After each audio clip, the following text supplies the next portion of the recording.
अनुमति दूची आपण को जदि मोर किसी भूल देखा गला आसिकी मते कहतु सोशल मीडिया रे कहतु जदि ताहा यथार्थ मु स्वीकार करबी ग्रहण करबी जदि ताहा ईर्षार दुर्गंधर बासना ही थिबो ताको एंटरटेनमेंट करा जाई परिबो नाही जदि काहारी को भी आपण किछि कहिबा को चाहुछंती भलो पाउछंती ताको व्यक्तिगत जाय कि कहंतु सोशल मीडिया रे कहंतु नाही ता साइबर क्राइम होते ताहा अपराध होते सोशल मीडिया मनोरंजन सामाजिक मंच होते सेठारे लोक टाइम पास पाई मनोरंजन पाई भेटघाट करंती ताकू आमे मिनिस्ट्री रे यूज करूछु काहा को आपण हट करि परिबे नाही करिवे कानूनी नियम अनुसार दोषी हेबे जहा हबो हबो अलगा कथा किनु ईश्वर को भय करिबा लोक माने केबे कारी विरुद्ध रे कथा कहि परिबे नाही हारण कुष्ठ रोग आही गले काईगी मोसंग विरुद्ध रे कथा परमेश्वर हमर सब कथा को पुस्तक रे लिखुछन्ते आपण जहा कथा होउछन्ती पुस्तक रे लेखा होउछे कार चुगली करूछन्ती कार भलो कहउछन्ती का विरुद्ध रे षडयंत्र करूछन्ती फोन रे कथा होउछन्ती कोन कथा होउची सब कथार रेकॉर्डिंग चालिछि दुनिया रो गीगाबाइट मेगाबाइट टेराबाइट जहा भी बाइट अछि ता थारु अधिक परमेश्वर स्टोरेज अछि गोटिए पुस्तक परमेश्वर सब रेकॉर्डिंग करूछन्ती आपण कोन कथा होउछन्ती कहा विषय रे कथा हेउछन्ती प्रभु को लोक माने ए सब कथार विचार हेबो से दिन केई रक्षा पाई परिबो नाही एणुकरी सावधान हेतु किंतु मलाखी आमे पढ़िलु जो माने सदा प्रभु को भय करंती से मानक पाई स्वतंत्र रे प्रभु गोटे स्मरणीय पुस्तक रखिबे काहे कि ताको पुरस्कार देबा पाई एणु प्रभु को लोक माने मो आपण को कहिबा पाई चाहे आपनकर कथा वार्ता रे केबे हेले पाप प्रकाशित न हो सदा प्रभु को भय जदि रहिबो से कथा वार्ता रे भय प्रकाशित हेबो से कथा वार्ता रे पवित्रता बाहरिबो से कथा वार्ता रे कोमलता अनुग्रह ईश्वर रो भय देखा जिवो आउ सुनंदु सुनंदु सुनंदु विचार दिन रे जते बेले पुस्तक फिटाई दिया जिवो आपनकर ना पढ़ा जिवो कहा जिवो ए व्यक्ति रो कथा वार्ता रो एहा रेकॉर्ड आपण तो सुनिबे आपण को स्त्री भी सुनिबो कहा से तो कौन कथा आइथिले स्वामी भी सुनिबो पुओ झियो भी सुनिबे पुसेरु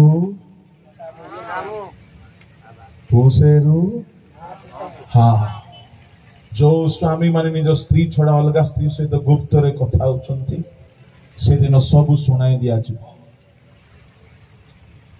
जो माने स्वामी थाउ थाउ अलगा स्त्री अलगा पुरुष सहित कथा होचंती सब रेकॉर्डिंग बाहर को आसीबो प्रभु को लोक माने काहे कि पुस्तक फिटाई की जज करिवे तो भलो कथार भी रेकॉर्ड बाहर को आसीबो भय करिवा लोक मानकर भी रेकॉर्ड बाहर को आसीबो निर्भीक दाम्भिक दुस्साहसी दुष्ट मानकर कथावार्तार भी रेकॉर्ड आसीबो काहेकि परमेश्वर जेते बेले आपण को मनोनीत करिसंती आपणकर सब कथार से विचार करिवे एणो शेष काल रे बुद्धिमान लोक माने नीरव रहिबा सिखंती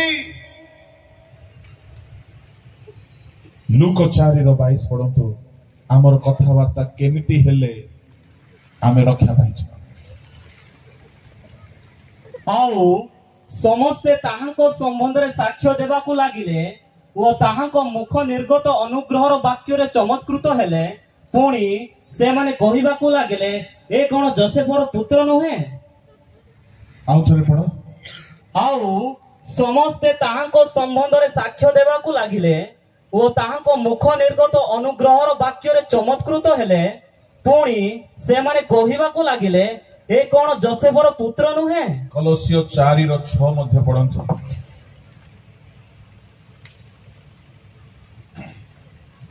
क्यों सर्वदा मनोहर पुणी लवण रे स्वादयुक्त हेउ जेपरी काहाकू किपरि उत्तर देबाकू हुए ताहा जानि पारो।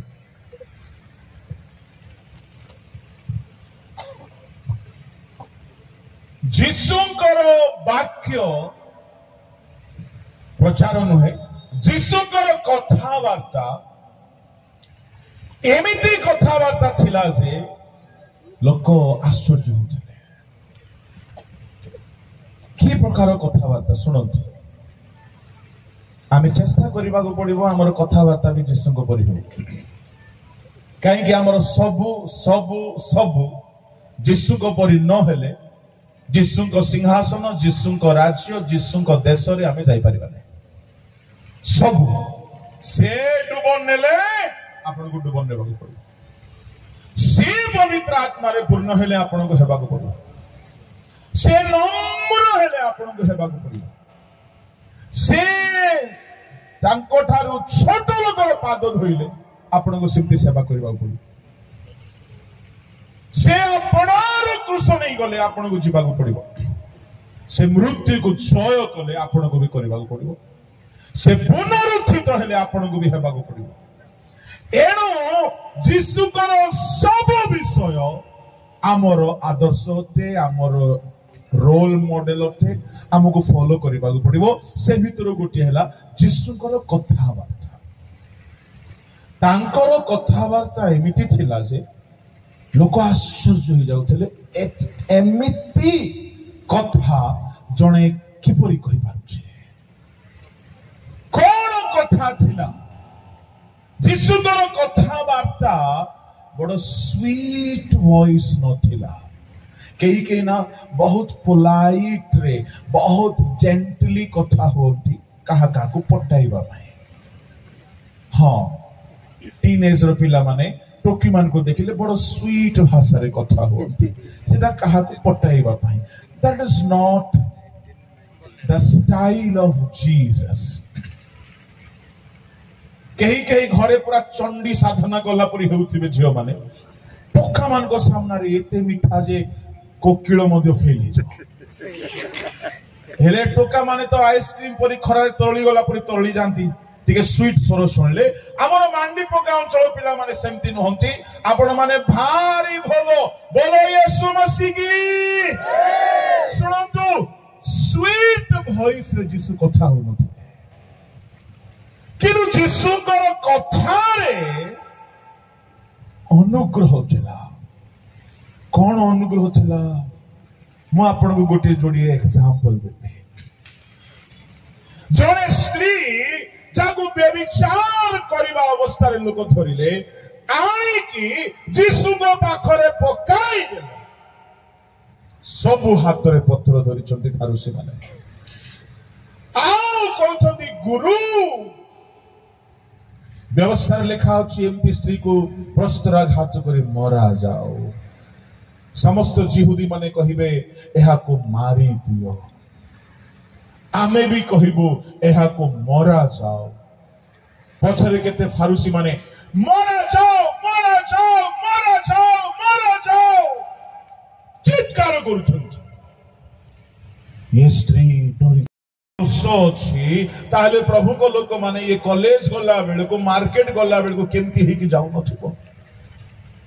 आज मु आसला बेल को देखली, मु भाबिली पाप मोर गोटे पैंट थिले ताको देई देई थंती, काहे तार जंघ पाखरे फोड़ा हे नै पो पिलाटा। मु भाबिली पाप बोली भाबिला बेल को देखली जे गोटिए फोड़ा हे नै पूरा पैंट फोड़ा हे छी। तापरे बुझली जे सेटा गोटे प्रकार पैंट होने। बाइबल रे लेवियो 13 अध्याय रे कुष्ठ रोगी माने सेमतिना पिंदुथि। कुष्ठ रोगी माने वस्त्र चिरी की पिंदुथिले। आवाजी काली जदि आमर भेंडिया माने धांगड़ी माने पिंदुछंती, एमान को को रोग धरिछि? जोरे जोरे दिन 12टा परे मते कोन सुबे 3टा जाय। ଯୀଶୁ ଖ୍ରୀଷ୍ଟଙ୍କ ବସ୍ତ୍ରକୁ ଦେଖ, ମସ୍ତକରୁ ପାଦ ଯାଏ ସେ ଆଚ୍ଛାଦିତ ଅଟନ୍ତି। ଆପଣ ବସ୍ତ୍ର ପିନ୍ଧନ୍ତୁ, ଦେହ ଲୁଚାଇକି ପିନ୍ଧନ୍ତୁ। ଆମର ଭ୍ରମଣ ସେ ଗଣି ଗଣିକି ପୁସ୍ତକରେ ଲେଖୁଛନ୍ତି। ମୁଁ ଏ କଥାକୁ ଭାବିଲେ ବେଳେ ବେଳେ ଖୁସି ହୁଏ। ପ୍ରଭୁ, ମୁଁ ଆଜି ମାଣ୍ଡି ପଙ୍କା 2 ଥର ଆସିଲି, ଲେଖିଛ ତ? ହଁ, ଲେଖା ହେଇଛି।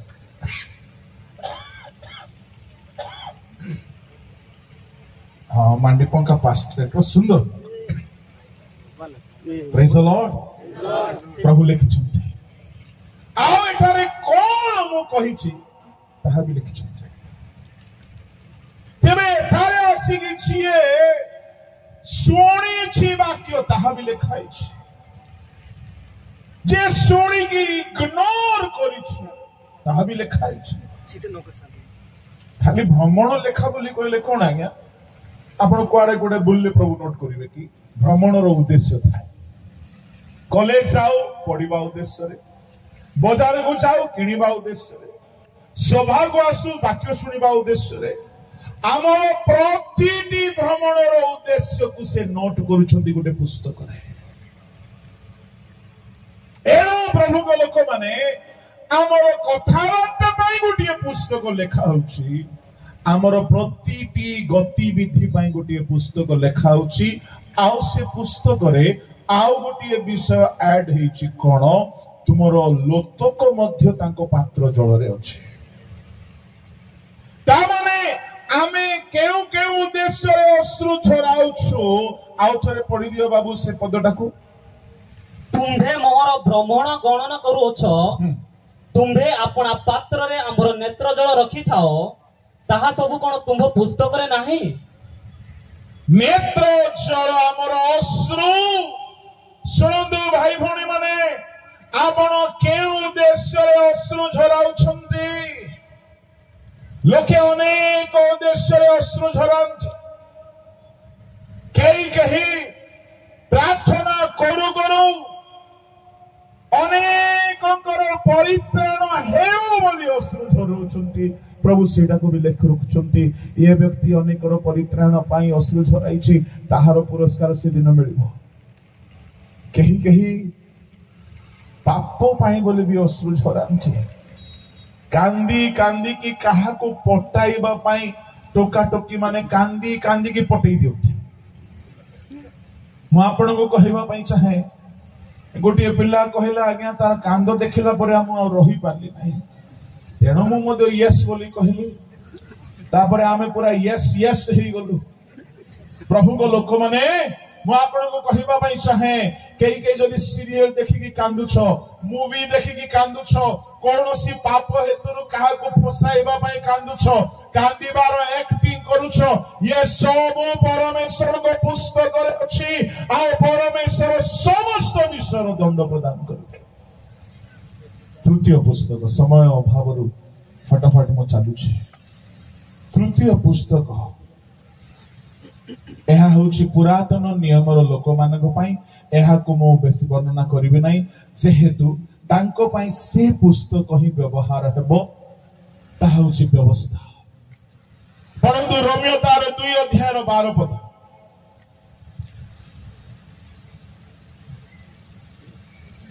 ଯେଣୁ ମାନେ ବ୍ୟବସ୍ଥା ପାଇଥିଲେ, ପରମେଶ୍ୱର ବ୍ୟବସ୍ଥା ଅନୁସାରେ ସେମାନଙ୍କର ବିଚାର କରିବେ। ପୁରାତନ ନିୟମର ଲୋକମାନଙ୍କ ପାଇଁ ବ୍ୟବସ୍ଥା ପୁସ୍ତକ ଖୋଲାଯିବ।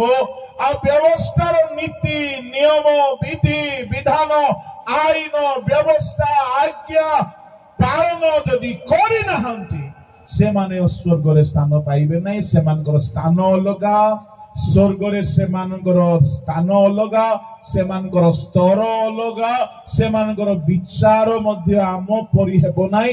ବ୍ୟବସ୍ଥା ଅନୁସାରେ ବିଚାର ହେବ। ଏଣୁ ସେମାନଙ୍କର ବିଷୟ ଟୋଟାଲି ପୃଥକ ଅଟେ। ଏଣୁ କରି ପ୍ରଭୁଙ୍କ ଲୋକମାନେ, ତୃତୀୟ ପୁସ୍ତକ ହେଲା ବ୍ୟବସ୍ଥା ପୁସ୍ତକ। ଚତୁର୍ଥ ପୁସ୍ତକ ହେଲା ସୁସମାଚାର ବା ନୂତନ ନିୟମ। ରୋମିଓ 2 ତାହାର 16 ପଢନ୍ତୁ। ଯେଉଁ ଦିନରେ ଈଶ୍ୱର ମୋହର ସୁସମାଚାର ଅନୁସାରେ ଯୀଶୁ ଖ୍ରୀଷ୍ଟଙ୍କ ଦ୍ୱାରା ମନୁଷ୍ୟ ମାନଙ୍କର ଗୁପ୍ତ ବିଷୟ ଗୁଡିକ ବିଚାର କରିବେ, ସେହି ଦିନ ଏହା ପ୍ରକାଶ ପାଇବ।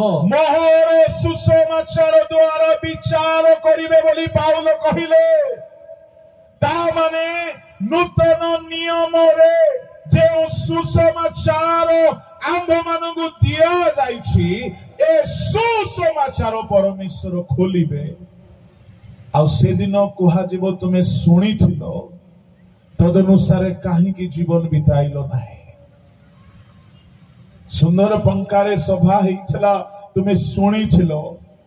ମାଣ୍ଡି ପଙ୍କାରେ ସଭା ହେଇଥିଲା, ଶୁଣିଥିଲ। ପାକଲ ମାହାରେ, ଖୁସି ପଙ୍କାରେ, ବୁଡୁସୁଲାରେ, ପୁଟଳି ମାହାରେ ସଭା ହେଇଥିଲା, ତୁମେ ଶୁଣିଥିଲ। ୟୁଟ୍ୟୁବ ରେ ଶୁଣିଥିଲ, ଇନଷ୍ଟାଗ୍ରାମ ରେ ଶୁଣିଥିଲ, ଅଡିଓ ବାଇବଲ ରେ ଶୁଣିଥିଲ, ଗୀତ ଦ୍ୱାରା ଶୁଣିଥିଲ। ସୁସମାଚାର ଆଜିକାଲି ଭିନ୍ନ ଭିନ୍ନ ପ୍ରକାର ହେଉଅଛି। ଗୀତ ଦ୍ୱାରା ବି ସୁସମାଚାର, ପତ୍ରିକା ଦ୍ୱାରା ବି ସୁସମାଚାର, ବହି ଦ୍ୱାରା ବି ସୁସମାଚାର, ପ୍ରଚାର ଦ୍ୱାରା ବି ସୁସମାଚାର।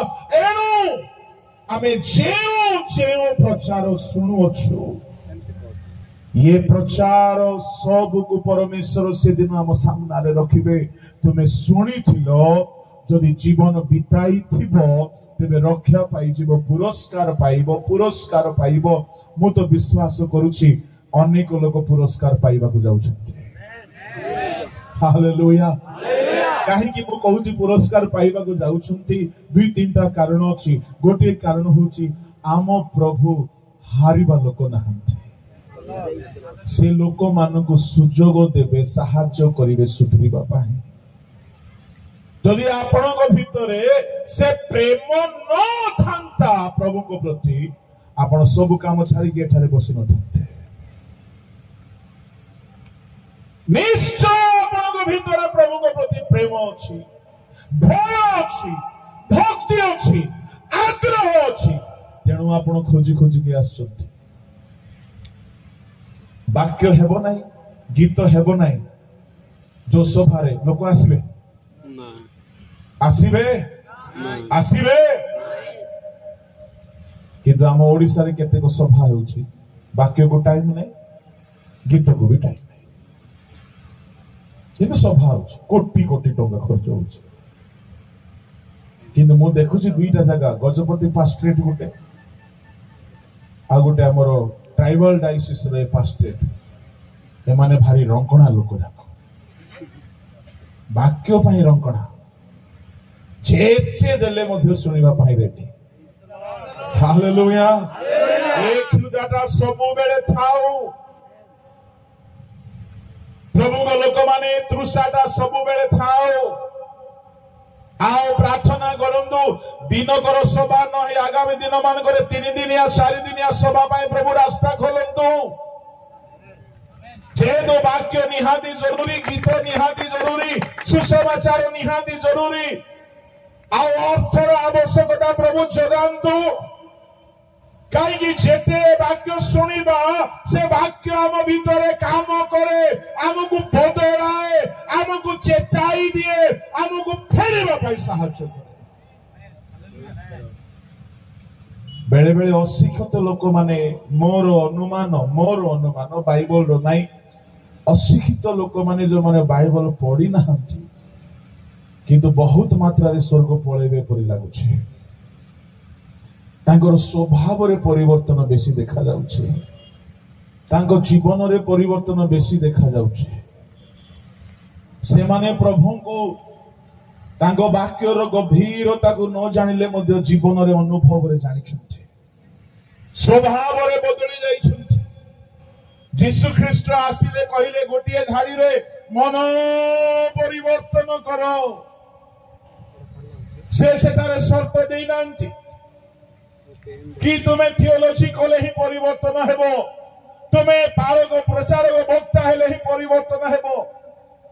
ପ୍ରଭୁଙ୍କ ଲୋକମାନେ ଯେ କେହି ବାକ୍ୟ ଶୁଣେ, ବିଶ୍ୱାସ କରେ, ସେ ଶିକ୍ଷିତ ହେଉ ଅଶିକ୍ଷିତ ହେଉ, ବାକ୍ୟରେ ଗୋଟେ ଶକ୍ତି ଅଛି। ସେଠୁ ଈଶ୍ୱରଙ୍କ ବାକ୍ୟ ଆକାଶରେ ବର୍ଷା ପଡି ଭୂମିକୁ ସନ୍ତରା କଲା ପରି ଈଶ୍ୱରଙ୍କ ବାକ୍ୟ ମଣିଷ ହୃଦୟକୁ ସନ୍ତରା କରିଦିଏ। ହାଲେଲୁୟା। ଟିକେ ଧୀରେ ତାଳି ବଜାନ୍ତୁ।